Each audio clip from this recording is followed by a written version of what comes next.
My husband said I should lose the baby weight before he takes me out in public again. So I went out with his best friend. Our daughter was 4 months old. I'd gained 35 pounds during pregnancy and lost 20 already, but apparently that wasn't enough for Keith. It's embarrassing, he said, looking at me getting dressed for his company dinner.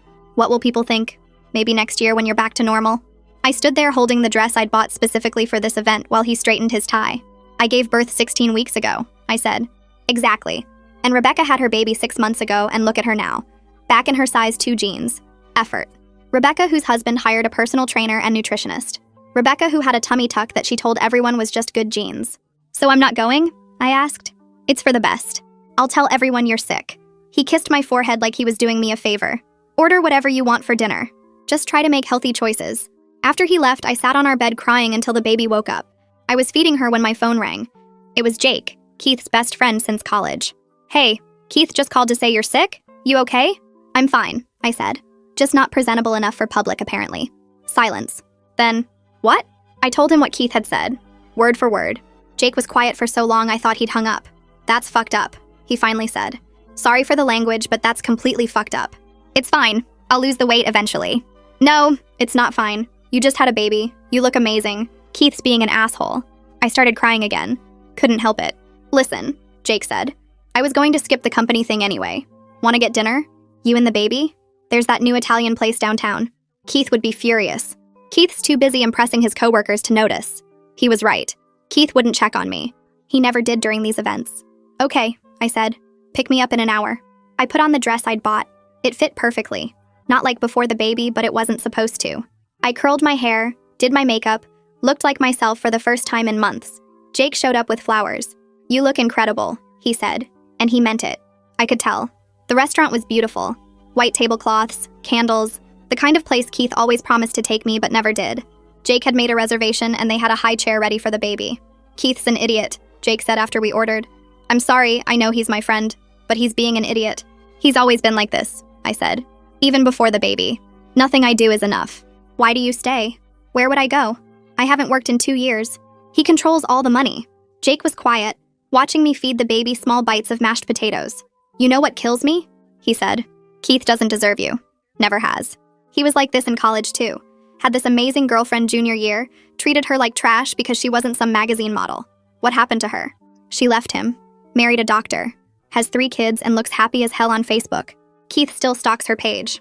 We talked for 2 hours. About books, movies, life before I became invisible in my own marriage. Jake told me about his divorce, how his ex-wife had affairs, but somehow made him feel like it was his fault. Manipulation's funny like that, he said. Makes you think you're the problem. The baby started fussing, so we got the check.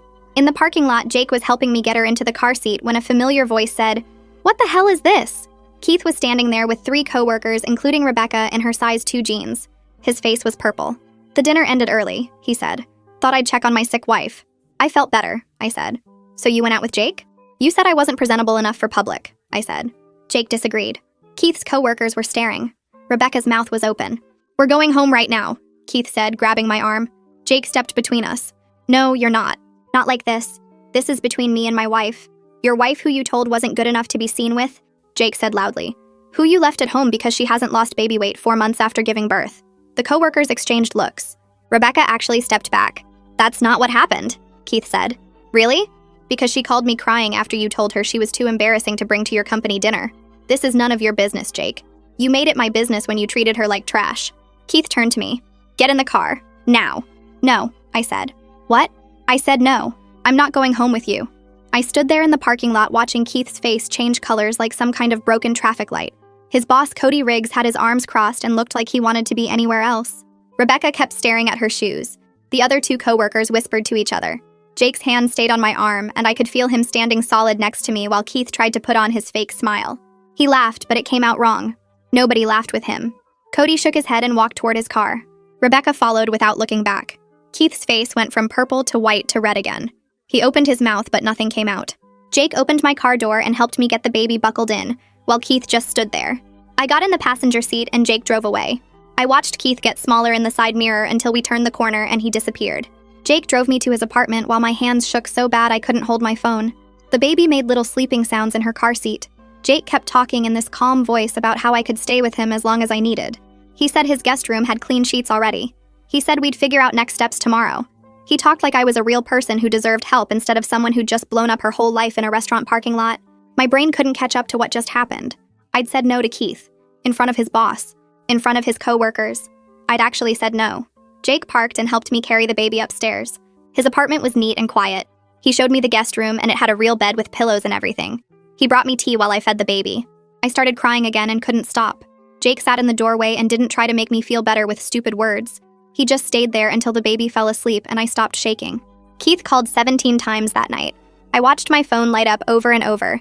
Each time it buzzed, I jumped. Jake finally took my phone around midnight and typed out a text. He showed it to me before sending.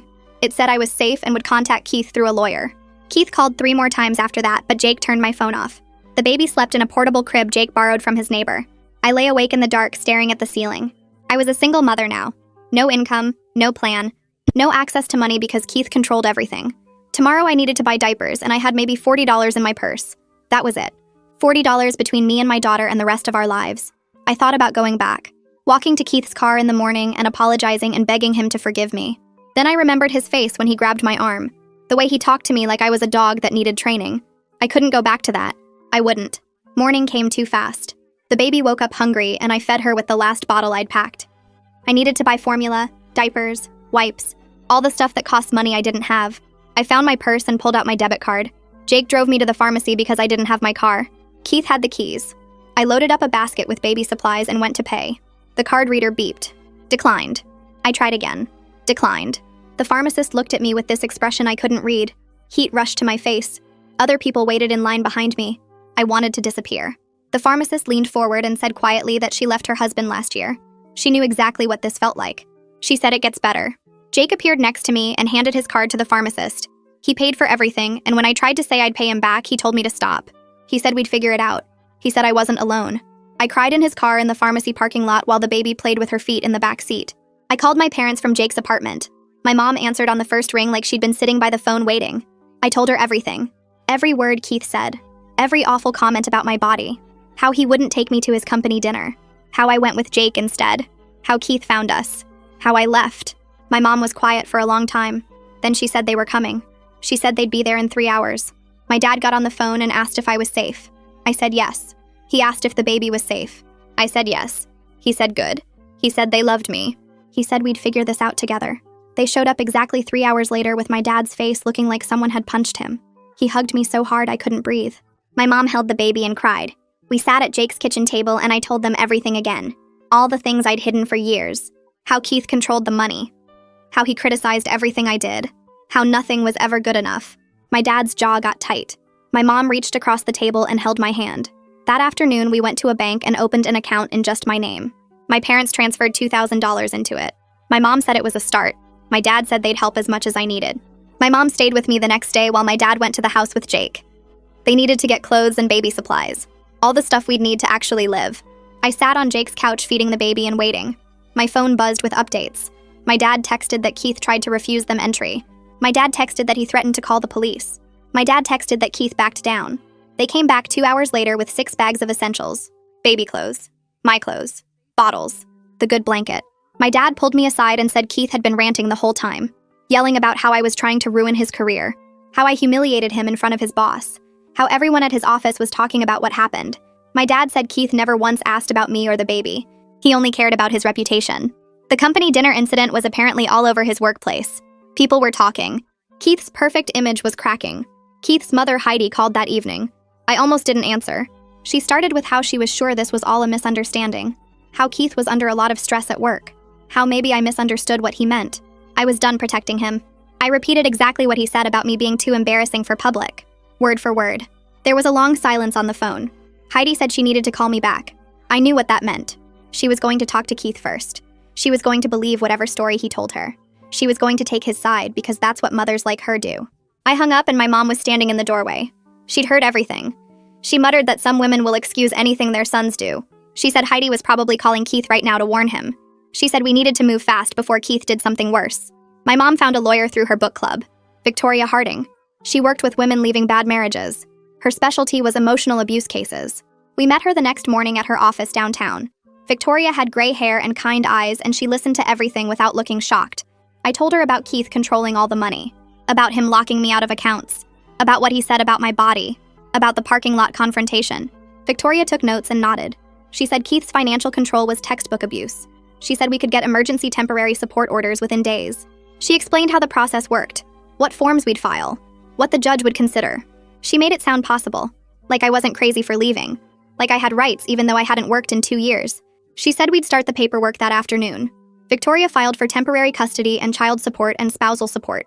That same day, she said Keith would get served with papers at his office the next morning. She said he would probably react badly. She said to record everything. The next morning, my phone rang at 9. Keith was screaming.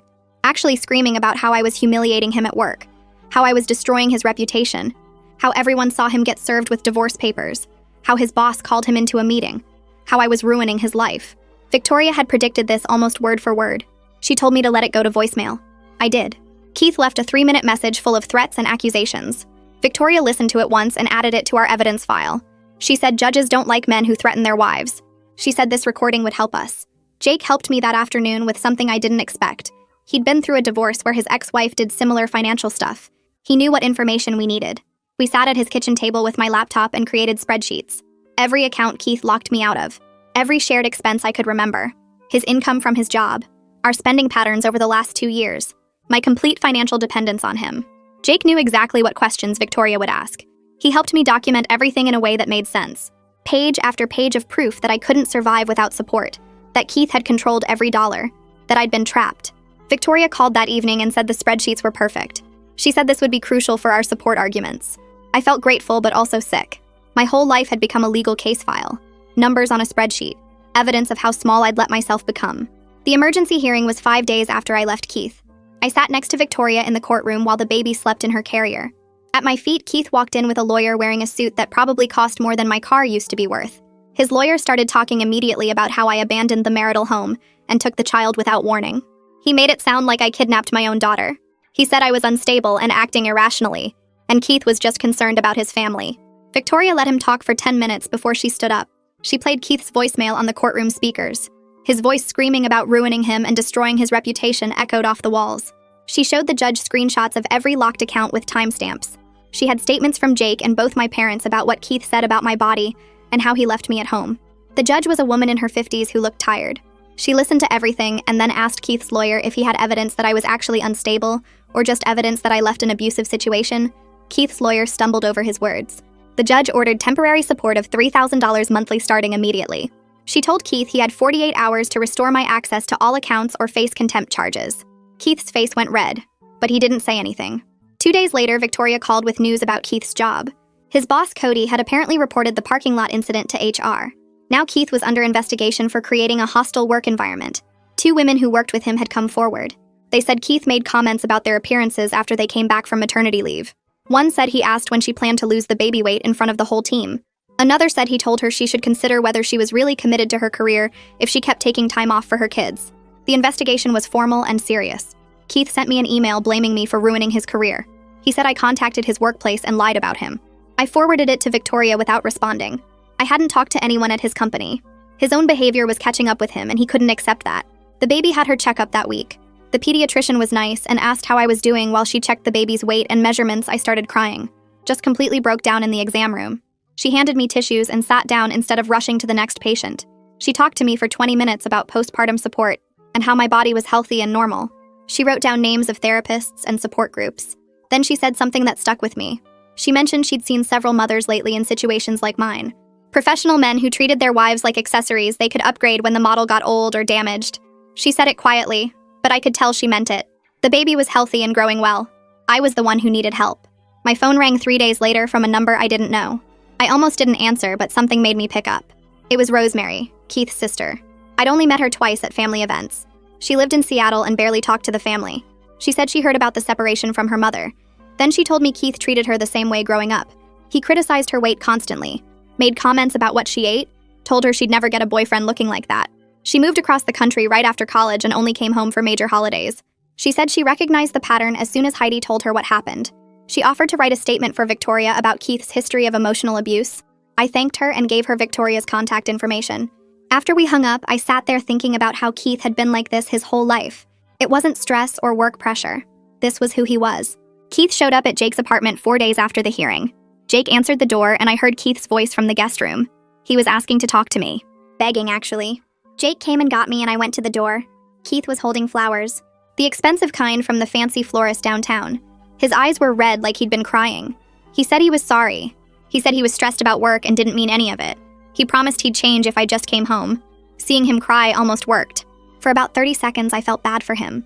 Then I remembered him kissing my forehead and telling me to make healthy choices. I told him to leave. His face changed immediately. The tears stopped and his jaw got tight. He said I was making a huge mistake. He said I'd regret this when I couldn't afford diapers. He said the baby deserved her real family, not whatever this situation was. Jake stepped between us and told Keith to go. Keith left, but the flowers stayed on the doorstep. Jake threw them in the dumpster.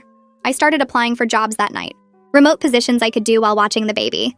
Administrative work, customer service, data entry, anything that didn't require recent experience. My resume had a 2-year gap, but I was honest about being a stay-at-home mother. I sent out 15 applications the first day. By the end of the week, 3 companies responded wanting to interview. One was a customer service position for an insurance company. One was administrative support for a law firm. One was scheduling work for a medical office. The possibility of my own income made me feel like I could breathe again, like I'd been underwater and finally reached the surface. Heidi called again a week after Rosemary contacted Victoria. Her tone was completely different this time. She asked how the baby was doing. She asked what we needed. She didn't defend Keith or make excuses. She said Rosemary told her everything about how Keith treated her growing up. She said she was starting to see the same patterns now. She didn't apologize exactly, but she asked if she could send money for the baby. I said that would be helpful. 3 days later, a check arrived for $500 made out to me personally. It wasn't much, but it felt like someone in Keith's family finally saw the truth. Like I wasn't crazy for leaving. The insurance company called with a job offer. $18 an hour for 25 hours a week. Remote customer service taking calls about claims and coverage. It wasn't enough to live on by itself, but combined with the support payments, it meant I could start building real independence. I cried when they sent the offer letter. Actually cried with relief. My first shift was in 1 week, and I had to complete online training first. Jake offered to watch the baby during my training period. He said he worked from home anyway and could handle both. I accepted because I didn't have other options yet and because I trusted him. Victoria called with news about the financial records. Her team got the subpoena approved and pulled everything from our bank. Keith had been moving money into accounts in just his name for 8 months, since before I even got pregnant. He'd been planning to control me financially the whole time. Even if I never stood up to him, he was building his exit strategy where I'd have nothing. The spreadsheets showed $50,000 he'd hidden. The judge was not pleased. Victoria said this would help our case significantly. I felt sick reading the dates. He'd been planning this for so long. Keith got written up at work for the hostile environment investigation. The write-up went in his permanent file and affected his bonus eligibility. He sent me text messages that got more and more unhinged. He said I destroyed his career. He said I turned his family against him. He said I was poisoning everyone against him with lies. He said the baby would grow up knowing what I did. Victoria screenshot every message for the custody case. His mask was completely off now. The nice guy act he showed everyone else was gone. This was the person I'd lived with for years. The person who made me feel worthless. I blocked his number and told Victoria all communication had to go through her office. I was done talking to him directly. My parents helped me look at apartments the week after I blocked Keith. We saw 6 places in 3 days, and most were either too expensive or in bad neighborhoods, until we found a 2-bedroom on the 2nd floor of a small building with a parking lot and laundry room. The rent was $850 a month, which I could barely afford with the support payments and my new job income, but my parents offered to cover the security deposit and first month. I signed the lease that afternoon and got the keys 2 days later. Moving day was exhausting because I didn't have much furniture yet.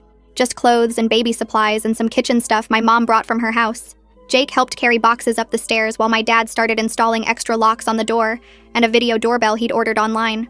The baby's room was smaller than I wanted, but I set up her crib near the window where morning light came through and hung some pictures my mom found at a thrift store. The apartment smelled like old carpet, and the bathroom tiles were cracked, but the locks were mine, and Keith didn't have keys, which mattered more than anything else. My dad tested the video doorbell 3 times to make sure it worked and showed me how to check the footage on my phone. That night, I sat on the floor of my empty living room feeding the baby and felt something close to peace for the first time in months. My first week of remote work started the following Monday, and I was terrified I'd mess it up. The training had been straightforward, but actually taking calls while managing a 4-month-old felt impossible. I scheduled my shift during her morning nap and hoped she'd sleep through most of it. But of course, she woke up 20 minutes into my first call. I muted myself while talking to a customer about their insurance claim and bounced her on my hip until she settled, then unmuted and finished the call like nothing happened. My supervisor sent me a message afterward saying she heard the baby and not to worry about background noise as long as I stayed professional with customers. The The relief almost made me cry. My mom started coming over in the evenings so I could take more calls, and by the end of the week, I'd completed 25 hours and earned my first paycheck, $450 deposited into my own account that Keith couldn't touch. I stared at the balance on my phone and felt like I could breathe again. Each call I took was proof I could survive without him. Keith showed up at my apartment unannounced on a Tuesday afternoon 2 weeks after I moved in. It wasn't his scheduled custody time, and I was in the middle of a call when someone started pounding on my door. I muted myself and looked through the peephole and saw him standing there looking angry. The baby started crying from the noise, and I picked her up while Keith kept pounding and yelling about wanting to see his daughter. I unmuted long enough to tell the customer I needed to call them back, then hung up and dialed Victoria's number with shaking hands. She answered on the second ring, and I told her Keith was violating the custody order and wouldn't leave. She said not to open the door and to call the police if he didn't leave within 5 minutes. Requested Reds is on Spotify now. Check out link in the description or comments. Keith kept yelling through the door about his rights as a father, and how I was keeping his daughter from him, and my neighbor from across the hall opened her door and threatened to call the cops if he didn't shut up. The video doorbell was recording everything. Keith finally left after 10 minutes of pounding and yelling, and I sat on the floor holding the baby while she cried and I cried and my whole body shook. Victoria called back 20 minutes later and said she was filing a motion for contempt and stricter custody enforcement. She asked me to send her the video doorbell footage, which I did immediately. The contempt hearing happened 3 weeks later, and I sat in the courtroom while Victoria presented the video evidence of Keith pounding on my door and yelling. The footage showed him clearly violating the temporary custody order and making threats about taking the baby. Keith's lawyer tried to argue that he was just a concerned father who wanted to see his daughter, but the judge watched the video twice and didn't look impressed. Keith sat at his table looking furious while his lawyer whispered to him, and I could see his jaw clenching from across the room. The judge asked Keith directly if he understood that showing up at my apartment outside scheduled custody times was a violation, and Keith said yes, but tried to explain that he just missed his daughter. The judge cut him off and ordered supervised visitation, only until Keith completed an anger management course. Keith's lawyer tried to argue that I was alienating him from his daughter, but Victoria pointed out that I'd followed every custody order while Keith had violated them repeatedly. The judge agreed and said the supervision would continue until Keith could demonstrate appropriate behavior. I felt safer knowing someone would be watching when he had the baby. I found a postpartum support group that met Wednesday evenings at a community center near my apartment. My mom watched the baby during the meetings, and I sat in a circle with 8 other women who all had babies under a year old. The first night we went around introducing ourselves and talking about our struggles, and when it was my turn, I started crying before I even finished saying my name. The facilitator was a woman named Tatiana Klein, who had kind eyes and a gentle voice, and she let me cry for a minute before asking if I wanted to share what was going on. I told them about Keith and the company dinner and leaving and the custody battle, and they all nodded like they understood. One woman talked about how her husband told her she looked beautiful at 8 months postpartum, and I started crying again because I couldn't imagine Keith ever saying anything like that. He'd spent months making me feel disgusting and worthless, and hearing these women talk about partners who supported them made me realize how warped his expectations were. After the meeting, Tatiana gave me a list of therapists who specialized in trauma recovery and told me the group met every week if I wanted to keep coming. I took the list and promised I'd be back. Victoria called me the following week with news about Keith's workplace investigation. The company had concluded their review, and multiple women had reported his comments about their appearances after maternity leave and his complaints about mothers needing flexible schedules. He wasn't fired, but they put him on a performance improvement plan, which basically destroyed any chance of advancement. Victoria said this would help our case because it established a pattern of behavior beyond just our marriage. Keith sent me an email that night blaming me for ruining his career and calling me vindictive and cruel before his lawyer probably told him to stop communicating directly. The email was vicious and personal, and reading it made my hands shake, but I forwarded it to Victoria immediately. She added it to our evidence file and sent a formal letter to Keith's lawyer, reminding him that all communication needed to go through legal channels. I deleted the email and tried not to think about how much Keith hated me now. I started seeing a therapist named Dr. Sarah Sutherland, who specialized in emotional abuse recovery. Her office was in a small building downtown, and the waiting room had comfortable chairs and magazines about parenting. The first session was mostly intake paperwork and basic questions about my history with Keith. But the second session, she started asking about specific things he did that made me feel controlled. I told her about the food criticism and the clothing monitoring and how he'd isolated me from friends by making me feel like I was embarrassing him. She wrote notes while I talked, and when I finished, she said everything I described was textbook emotional abuse. Things like criticizing my food choices and monitoring my clothing and isolating me from friends and making me responsible for his emotions were all abuse tactics designed to break me down. I'd spent years thinking I was just a bad wife who couldn't do anything right, but really I was being systematically destroyed by someone who was supposed to love me. Dr. Sutherland said recovery would take time, but I was already doing the hard work by leaving and building independence. I left that session feeling like someone finally understood what I'd been through. Keith's father, Augie, called me directly 2 weeks later, which surprised me because we'd barely spoken since the separation. He said Heidi told him everything about Keith's behavior, and he wanted to apologize for not seeing what his son was doing to me. His voice was quiet and sad, and he asked how his granddaughter was doing and if there was anything he could do to help. I told him honestly that we were managing, but things were tight financially, and he said he wanted to send money for her college fund in an account Keith couldn't access. A check arrived 3 days later for $2,000 made out to me as trustee for the baby's education fund. Augie called again after I deposited it and said he and Heidi were requiring Keith to attend therapy as a condition of their continued relationship with him. He didn't excuse Keith's behavior or try to minimize what happened, and I appreciated that more than the money. Having someone from Keith's family actually see the truth and take it seriously felt validating. Victoria called with news about the divorce proceedings. She'd filed all the paperwork, and Keith's lawyer had responded with a settlement proposal that was insulting. They wanted minimal child support based on some creative accounting of Keith's income, no spousal support beyond 6 months, and joint custody despite his current supervised status. Victoria said we should reject it completely and prepare for litigation, which would take months, but she was confident we'd get much better terms. The proposal showed Keith still thought he could control the outcome and pay as little as possible while maintaining maximum access to the baby. I told Victoria to reject everything and fight for what we deserved. She said litigation would be expensive and stressful, but I was learning that standing up for myself meant being willing to fight long battles. I wasn't backing down anymore. The baby started sleeping 6-hour stretches at night around the same time, which felt like a miracle. I could actually get rest between work shifts and legal stress and managing everything alone. My parents visited twice a week, bringing groceries and helping with laundry, and just being present, so I didn't feel completely isolated. Jake checked in regularly through text messages, asking if I needed anything and offering to watch the baby when I had appointments. I was building a support system that didn't depend on Keith at all. Some days were still hard when the baby was fussy or work was stressful, or I got another nasty email from Keith's lawyer, but I wasn't drowning anymore. I was getting into a rhythm of single parenting that felt sustainable. I could see a path forward that didn't involve Keith controlling every aspect of my life, and that made even the hard days bearable. My supervisor called me into her office on a Tuesday morning 3 months after I started, and I thought I was in trouble for something. She closed the door and smiled and told me they were promoting me to senior customer service representative with full-time hours and benefits starting next pay period. My salary would jump to $45,000 annually, which was more money than I'd ever made in my life. She said my professionalism and problem-solving skills were exactly what the team needed, and they'd been impressed with how I handled difficult customers and mentored newer employees. I sat there trying not to cry, because hearing someone praise my work after years of Keith telling me I wasn't good enough for anything felt completely unreal. I was actually good at something that mattered, and someone noticed and valued it enough to promote me. I called my mom from the parking lot during lunch, and she started crying too and said she was so proud of me. The benefits package included health insurance for me and the baby, which meant I wouldn't be dependent on Keith's insurance anymore. Another piece of independence I could check off the list. Victoria called that same week with news about Keith's case. He'd completed his anger management course, and his lawyer filed a petition for unsupervised visitation rights. The court scheduled a hearing, and the custody evaluator would testify about Keith's behavior during the supervised visits over the past few months. Victoria warned me the judge would probably grant standard visitation, since Keith had followed all the court orders, and the evaluator's reports showed appropriate interaction with the baby. I felt sick thinking about sending her overnight with him, but Victoria said the evaluator assured her Keith had been on his best behavior and showed no concerning signs.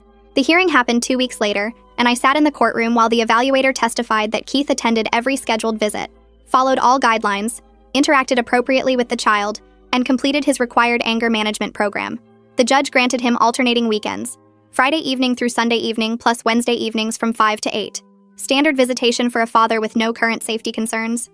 I wanted to scream that he wasn't safe, that he was just performing for the evaluator, but I had no proof beyond my gut feeling. Keith looked smug when the judge announced the schedule, and his lawyer shook his hand like they'd won something. Victoria squeezed my shoulder and reminded me this was temporary, that we'd revisit custody in the final divorce settlement. The first overnight exchange happened on a Friday evening 3 weeks later. I packed the diaper bag with detailed instructions about the baby's eating schedule, nap times, favorite toys, bedtime routine. I wrote everything down like Keith had never spent time with his own daughter. He showed up at my apartment exactly at 6 like the court order specified, and I handed over the baby with shaking hands. She reached for me when he took her, and I almost grabbed her back. Keith's face was neutral, carefully blank, playing the responsible father role. He loaded her car seat into his vehicle and drove away, and I stood in my doorway watching until his taillights disappeared. I barely slept that entire weekend. I checked my phone every 20 minutes expecting a call that something was wrong. I texted Keith twice asking how she was doing, and he sent back brief responses that she was fine. Saturday dragged by in slow motion. I cleaned my apartment, did laundry, meal prepped for the week, anything to keep my hands busy. Sunday morning, I woke up at 5 and couldn't fall back asleep. The custody order said he'd return her by 6 Sunday evening. At 5:30, I was watching out my window. At 5:45, his car pulled into the parking lot. He carried her to my door and she seemed fine, not upset or scared or hurt. He handed over the diaper bag and left without saying anything beyond confirming our next exchange date. I checked the baby over completely, looking for any signs something was wrong, but she was just tired and ready for bed. Keith had followed the schedule, fed her properly, kept her clean and safe. He was clearly on his best behavior, trying to prove he could be trusted with unsupervised time. I realized this was going to be my life now, co-parenting with someone I didn't trust, but legally had to share custody with. Sending my daughter to spend time with a man who'd emotionally destroyed me for years, but was smart enough to hide it from evaluators and judges. Jake came over for coffee the following Wednesday afternoon during my lunch break. The baby was napping, and we sat at my kitchen table talking about work and his new project at his job. He got quiet for a minute and then said he needed to tell me something. He said he had feelings for me beyond friendship, and had for a while now. I wasn't entirely surprised, because I'd noticed the way he looked at me sometimes, and how he always made time when I needed help. But I also wasn't ready for any kind of relationship beyond what we already had. I told him honestly that I needed time to figure out who I was outside of being Keith's wife, before I could even think about dating anyone I'd spent years being told I wasn't good enough, and I needed space to rebuild my sense of self without jumping into something new. Jake nodded and said he understood completely, and he'd be here whenever I was ready. No pressure. It was exactly the right response. He didn't push or make me feel guilty or try to convince me. He just accepted my boundary and stayed my friend. 4 months after our separation, I saw on social media that Keith was dating someone new. A mutual acquaintance's Instagram story showed them at some restaurant downtown. I clicked through to the woman's profile, which was public, and scrolled through her photos. She was thin and blonde with perfect makeup in every picture, exactly the type Keith always said he preferred. My first reaction was this ugly jealousy mixed with insecurity, wondering if he'd finally found someone who met his impossible standards. But then I looked at her smiling face in those photos and felt genuinely sorry for her. She had no idea what she was getting into. She probably thought Keith was charming and successful and attentive. She didn't know about the criticism that would start slowly, the comments about her appearance disguised as concern, the way he'd make her feel like nothing she did was ever enough. I hoped she'd figure it out faster than I did, and get out before he destroyed her self-worth completely. Victoria's team finished discovery in the divorce case, and she called me to discuss what they'd found. Keith's co-workers had provided depositions as part of proving the emotional abuse pattern, and several of them mentioned things Keith had said about me over the years. He'd been complaining about me to people at his office since before the baby was born, calling me lazy for being a stay-at-home mother and unmotivated for not working. One coworker testified that Keith regularly made disparaging comments about my appearance and said I'd let myself go. Another mentioned Keith comparing me unfavorably to other wives who'd maintained their figures after having children. Reading those depositions hurt worse than I expected because these were people I'd met at company events. People who'd smiled at me and made small talk while Keith was trashing me behind my back. They'd all known how he really felt about me, and nobody said anything. Victoria said the depositions helped prove the pattern of emotional abuse, which would strengthen our case for primary custody and better support terms. But that didn't make it easier to read. I started exercising again around the same time, but not because I wanted to lose weight or look different. I needed stress relief and a way to do something physical that wasn't work or childcare. I found a postpartum fitness class at a community center that met Tuesday and Thursday evenings when my mom could watch the baby. The class was specifically for mothers recovering from pregnancy, and everyone there had similar bodies with soft stomachs and stretch marks. Nobody commented on anyone's appearance or pushed unrealistic fitness goals. We just moved our bodies in ways that felt good and built strength gradually. The instructor talked about honoring what our bodies had done in carrying and feeding babies, rather than trying to fix or shrink ourselves. Moving felt good for the first time since before I got pregnant. I was building actual strength in my arms and legs and core, instead of trying to make myself smaller to meet someone else's standards. My body had carried and fed my daughter, and that was something to celebrate, not fix. Keith's new girlfriend broke up with him after just 2 months. I heard through the same mutual connections that had shown me they were dating. Apparently, she'd found him controlling and critical about small things like what she ordered at restaurants and how she styled her hair. Part of me felt validated that I wasn't crazy, that other women saw the same patterns I'd experienced. But mostly, I just felt tired of Keith's whole cycle of treating women badly. Rosemary called me after she heard about the breakup and said she wasn't surprised at all. She said Keith would keep doing this to every woman he dated until he faced real consequences that forced actual change, and even then she wasn't sure he was capable of it. Some people were just built to tear others down to feel better about themselves. The custody evaluation report came back in early November, and Victoria called me as soon as she received it. The evaluator recommended I have primary physical custody with Keith maintaining his standard visitation schedule. The report cited his history of emotional abuse and anger issues as concerns for the child's long-term well-being, even though his recent behavior had been appropriate. The evaluator noted that Keith's compliance during supervised visits appeared performative, and she had concerns about his ability to co-parent effectively long-term. Keith's lawyer immediately filed objections and argued the evaluator was biased. But Victoria said the evaluator's testimony about Keith's behavior during the evaluation process itself would support her recommendation. Apparently, Keith had been dismissive and hostile when discussing me during his interview, and made several disparaging comments that raised red flags. I cried with relief when Victoria read me the full report, because finally someone official was recognizing that Keith shouldn't have equal custody. Someone with credentials and authority was saying what I'd known all along. I bought a car 2 weeks later with money I'd saved from working, plus some help from my parents. It was a used sedan, nothing fancy, but it was registered in my name only, and Keith had no access to it or knowledge of it. Having transportation that Keith didn't control or monitor felt like another huge piece of independence. I could go anywhere without asking permission or explaining where I'd been. I could take the baby places on my schedule without coordinating with anyone. The first weekend I had the car, I drove to the beach with the baby just because I could. We sat in the sand and she played with her toys while I watched the ocean, and felt genuinely free for the first time in years. 6 months later, I sat in Lucian Broderick's mediation office across from Keith, and it felt like watching a stranger. The conference room had gray walls and a long table, and Lucian sat at the head taking notes while Keith's lawyer shuffled papers. Keith smiled at Lucian and made small talk about the weather and his golf game, trying that charm thing he did with people he wanted to impress. Lucian just nodded politely and redirected to the financial documents spread between us. We went through child support calculations based on Keith's salary, and I watched him try to downplay his income until Lucian pointed to the tax returns Victoria had submitted. Keith's jaw tightened, but he couldn't argue with his own documents. His lawyer proposed minimal spousal support for 6 months, and Victoria immediately countered with 3 years, and we spent an hour going back and forth while I sat there realizing this was actually happening. I was negotiating the end of my marriage like a business deal. Keith kept glancing at me like he expected me to cave or apologize, but I just took notes on everything Lucian said. We were far apart on almost every term, but at least nobody was yelling.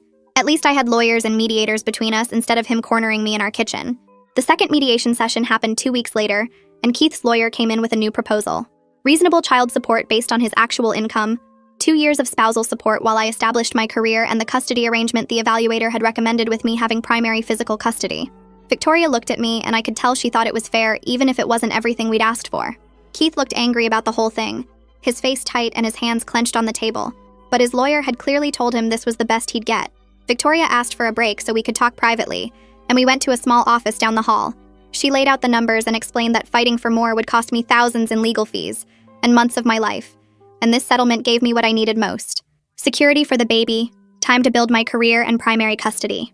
I thought about dragging this out for another 6 months and facing Keith in court and dealing with his anger through more depositions and hearings. I was tired. I wanted it over. I told Victoria I'd accept the terms, and we went back to the conference room. Keith's lawyer drew up the agreement, and we all signed it that afternoon. Keith wouldn't look at me as we left the building. The divorce was finalized on a Tuesday morning, 8 months after I'd left Keith standing in that parking lot. The courthouse was busy with people waiting for various hearings, and I sat on a bench with Victoria going over last-minute details.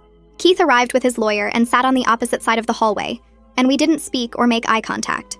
The judge called our case, and we filed into a small courtroom that smelled like old wood and floor polish.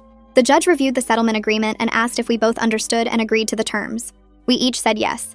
She asked if there was any reason the divorce shouldn't be granted. Silence. Then she signed the papers and said we were legally divorced, and just like that, it was done.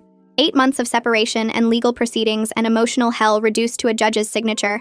I felt relief wash over me so strong I almost cried right there in the courtroom. I was free. Legally, officially free from someone who'd spent years making me feel worthless. Keith looked angry as we left, his face red and his movements sharp, but I didn't care about his feelings anymore. His emotions weren't my problem. My daughter would grow up watching me be independent and strong, and that mattered more than anything. Keith felt I got promoted at work 3 weeks after the divorce was finalized.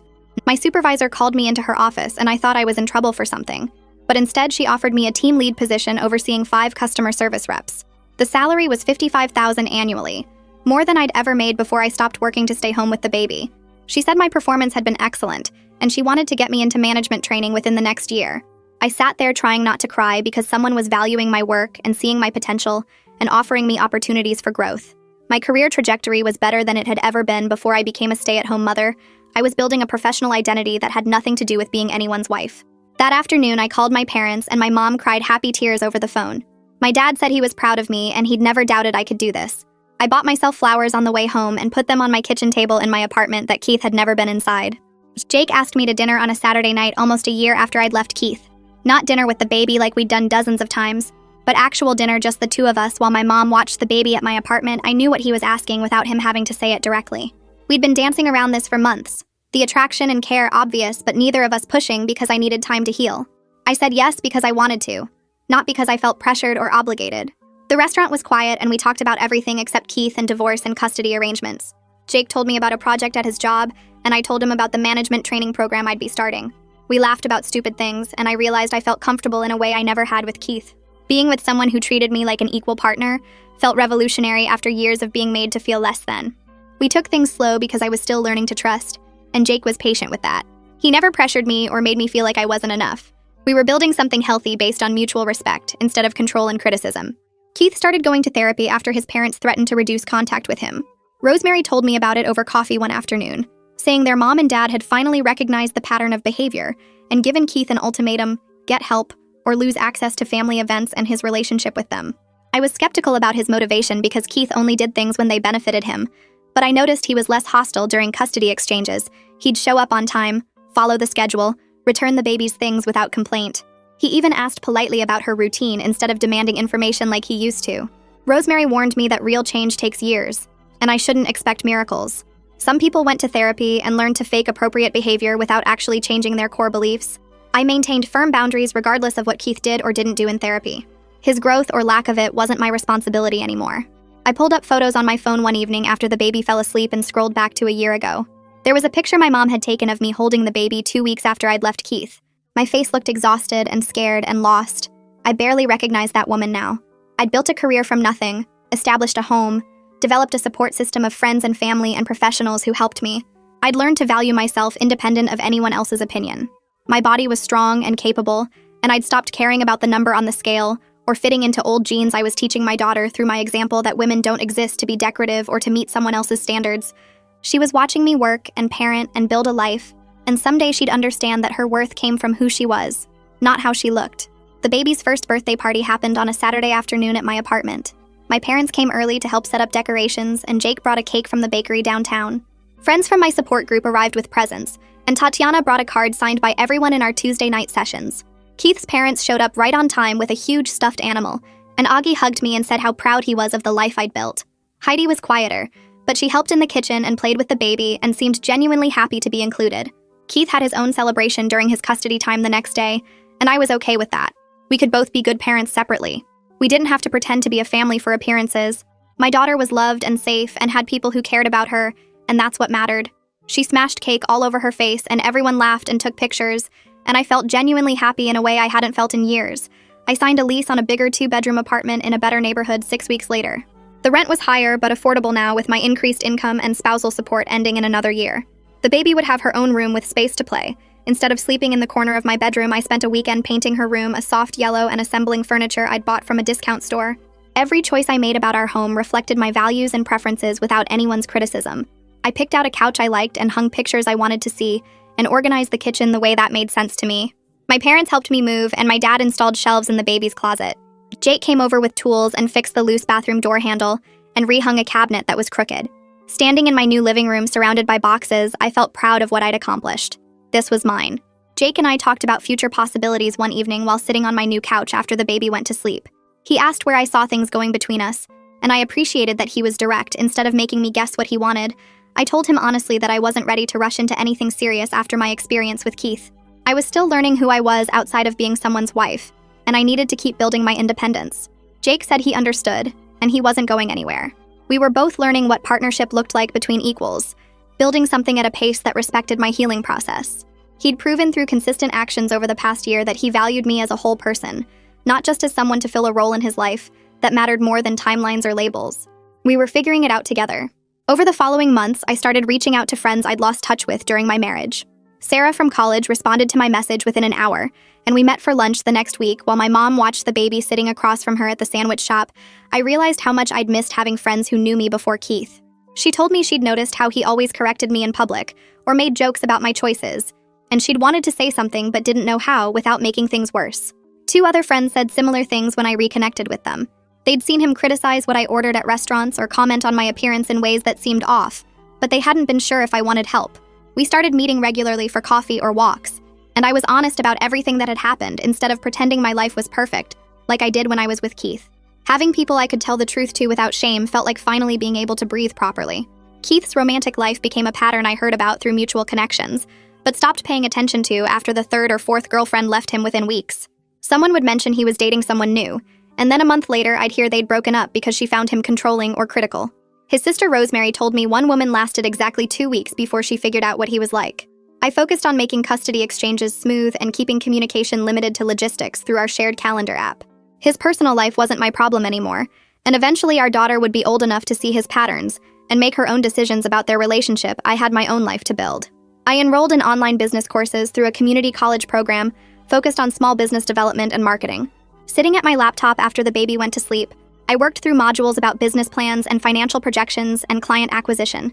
Having professional goals beyond my current job made me feel like I was building towards something bigger that I was creating myself.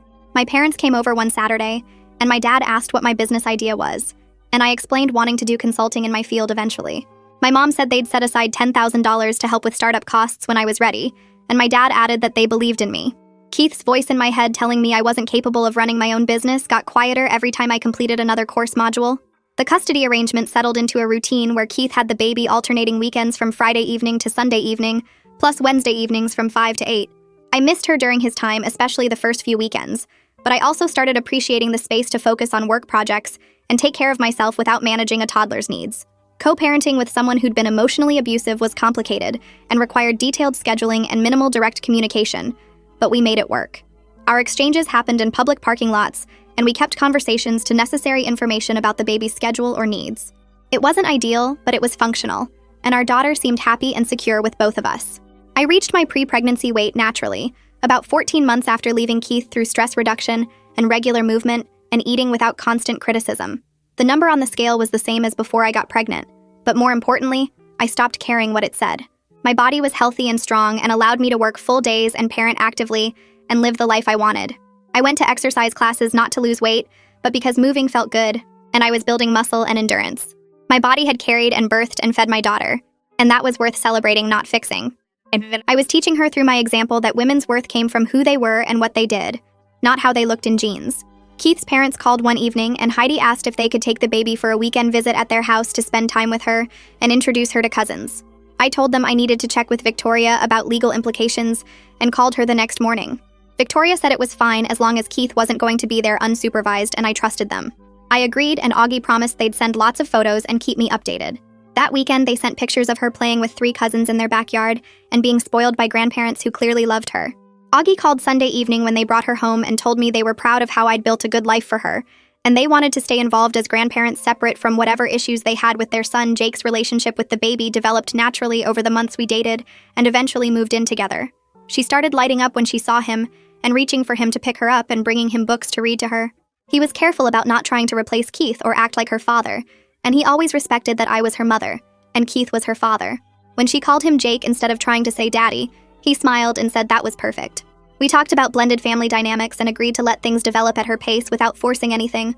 I knew when I was ready to think about more serious family possibilities, he'd approach it with the same patience and respect he'd shown from the beginning.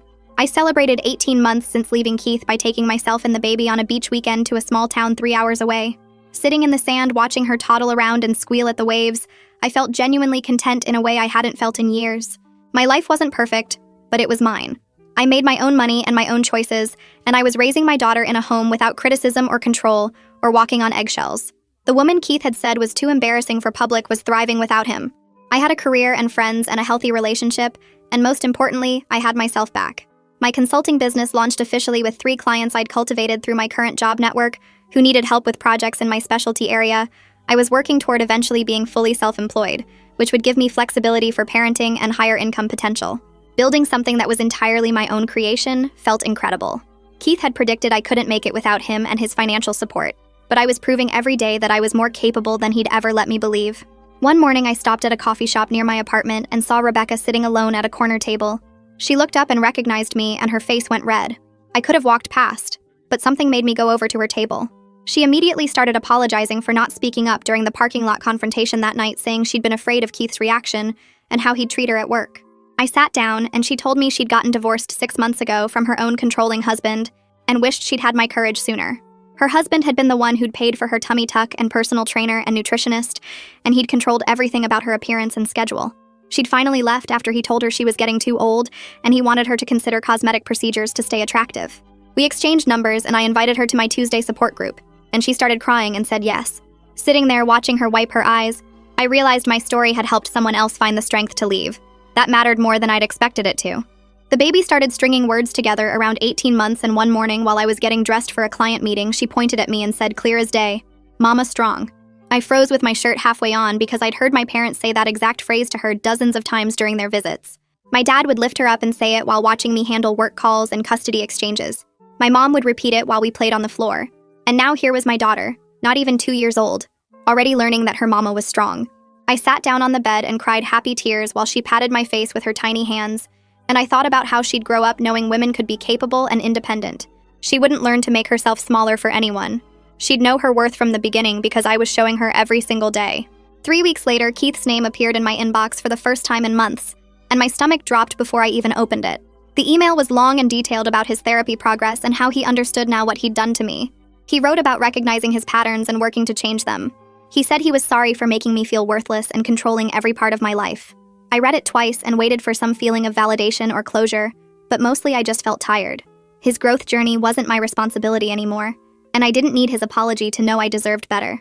I forwarded the whole thing to Victoria for our records in case it mattered legally, then archived it and went back to reviewing a client proposal. My healing work was done, and his acknowledgement changed nothing about my life now. Jake and I had been dating for over a year when he suggested moving in together, and instead of feeling scared, I felt ready. We spent weeks looking at places that would work for both of us and the baby, somewhere with good schools and a yard and enough space for everyone. The house we found had 3 bedrooms and a kitchen with windows that let in morning light. We moved in on a Saturday with help from my parents and Jake's brother. The baby loved having Jake around all the time. She'd wake up asking for him and bring him books to read and help him make breakfast. We created routines together where we both contributed and both made decisions. He never tried to replace Keith or act like her father.